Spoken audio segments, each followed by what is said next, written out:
Hey everyone, I'm Ginger Powered. I wanted to make this video before I started playing this game to talk about depression for a minute. Depression is one of the most common mood disorders in the world, especially among younger generations, such as my own. I personally know so many people with depression, and I even suffer from it as well. For those of you that don't have it, it's definitely not an easy thing to live with, even on medication that is supposed to keep it in check. You have to deal with having little to no energy, low self-esteem, weight gain or loss, anxiety, insomnia, or in my case, I sleep way too much, and the list goes on. Every day can be a struggle just to even get out of bed. For those of you that do have it, I want you to know that you are not alone. If you feel that you are, or have negative thoughts, find someone that you feel comfortable talking to about it. Getting it out can and does help.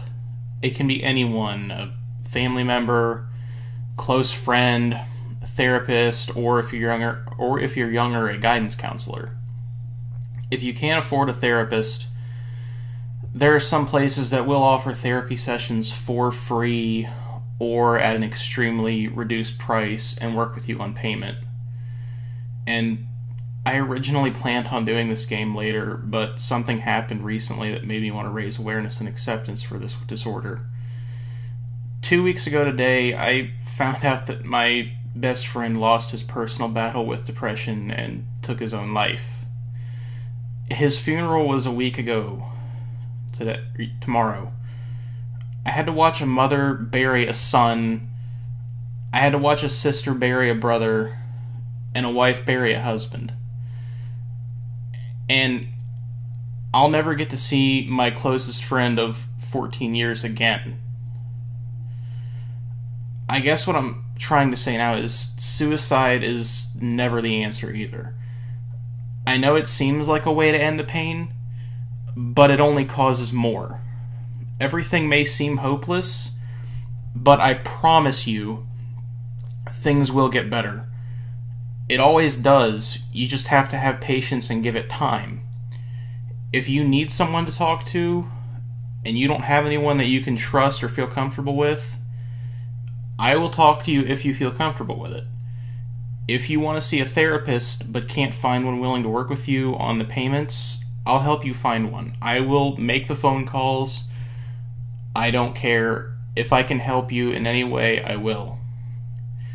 I just don't want anyone else's friends and family going through what my friends, Dylan's family, or myself have had to go through in the last 2 weeks. This is the hardest time. This is the hardest time I've had in a long time. But I'll stop rambling. Just keep what I said in mind, and here's the game.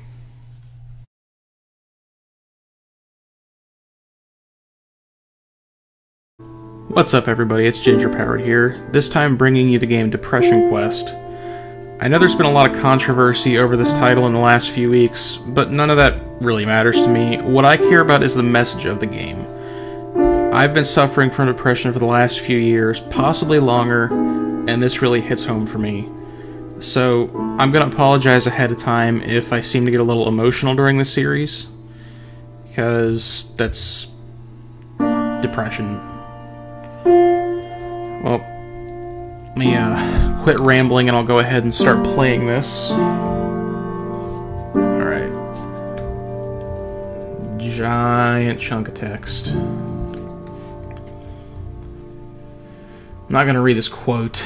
It's a good quote, but it's not what we're here for. Depression Quest is a game that deals with living with depression in a very literal way. This game is not meant to be a fun or lighthearted experience. If you are currently suffering from the illness and are easily triggered, please be aware that this game uses stark depictions of people in very dark places. If you are suicidal, please stop playing this game and visit the suicide prevention hotline to talk to someone. The goal of this game is twofold. Firstly, we want to illustrate as clearly as possible what depression is like, so that it may be better understood by people without depression. this right here. Hopefully this can be something to spread awareness and fight against the social stigma and misunderstandings that depression sufferers face. Secondly, our hope is that in presenting as real a simulation of depression as possible, other sufferers will come to know that they aren't alone, and hopefully derive some measure of comfort from that. It goes without saying that because of the very nature of depression, it is experienced differently by every person who suffers from it. This is extremely true, and it can even change over time. Mine has, and it sucks. We aren't trying to say that this is the best or most accurate representation, merely that this is an amalgamation of the experiences of the developers and several people close to them.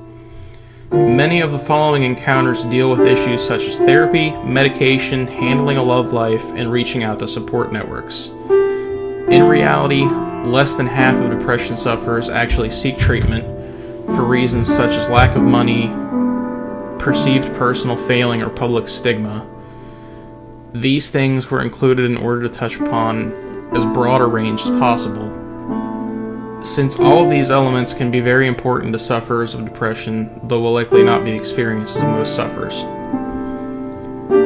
It's important to recognize that not everyone with depression is so lucky. Many people with the illness don't have a lot of the luxuries that we have in this game. We've written it this way so that we can focus specifically on the illness, which becomes more and more difficult to deal with as the person who has it is less and less well off. And then it's just telling you to turn the audio on. Alright, let's start. It is early on a Monday morning. You are a mid-20s human being. You have a significant other named Alex who you are rather fond of, that you've been seeing exclusively for the past few months.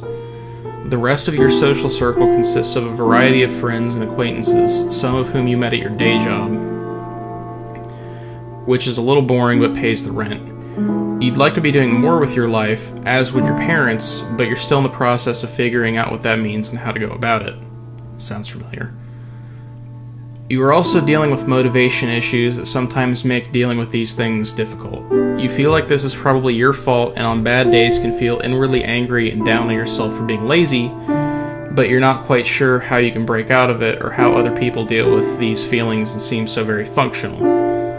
You spend a lot of nights fixating on thinking about this, but never seem to do anything about it other than lose sleep. I apologize if I screw up while I'm reading this. I'm not the best at reading out loud, I never have been. And I have a feeling there's going to be a lot of me reading out loud. Next. It's an unseasonably warm Wednesday evening. You've spent the past several hours at work. The past week or so, you've found your job motivation flagging more so than usual. You've been in a fog practically all day today, simply going through the motions without realizing even what you've been doing half the time, and yet time seemed to be moving at half speed. You're so checked out that when the boss approaches you to tell you that it's dead and you can go home early, it barely registers. As you walk home, the streets hiss from the recent rainfall. You know that your significant other will be in classes until late, another couple hours at least. You briefly consider using this serendipitous solitude to catch up on that project that you've been working on so haphazardly for the few months. What's this blue text do? I'll have to try that in a minute. As soon as you think about the work that awaits you at home, you can feel the panic creeping in from the back of your brain, unbidden. All you can think about is how incredibly far behind you are, and the amount of work seems nothing less than insurmountable. By the time you arrive home and change out of your comfortable work clothes, the stress is weighing your uncomfortable work clothes, sorry. The stress is weighing down on you like a heavy, wet wool blanket. Your computer seems to be staring at you from down your desk. You want to sit down and work, but the mere thought of trying to work sends your stress levels flying. More than anything, you feel suddenly and absolutely exhausted, and feel a strong desire to simply hide in bed. Do you... I guess I can't do that. I don't know why. reluctantly sit down at your desk and try to make yourself do something, turn on the TV, crawl into bed. That's probably not the best idea. But let me see what this is. Oh.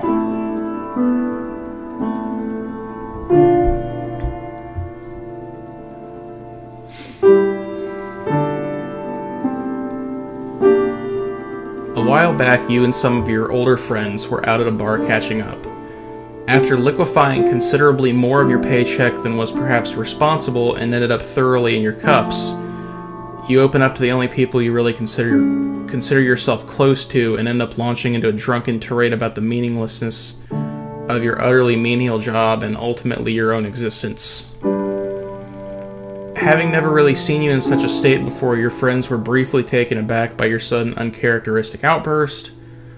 One of your friends suggested that you get involved with your hobby on a more regular long-term basis, suggesting that spending your energy on something that you actually care about might be able to help you better cope with the shittiness of your 9-to-5. Hobbies do help. I will admit that. I've got many gaming, guitar. They do help. Although you were embarrassed that you let your guard down and you felt self-conscious at seeming to have single-handedly brought the mood down at the table, you convinced yourself on the cab ride home that maybe it would be worth trying out. You began your project some months ago and have miraculously managed to keep at it, though your level of motivation and subsequent effort rises and falls considerably.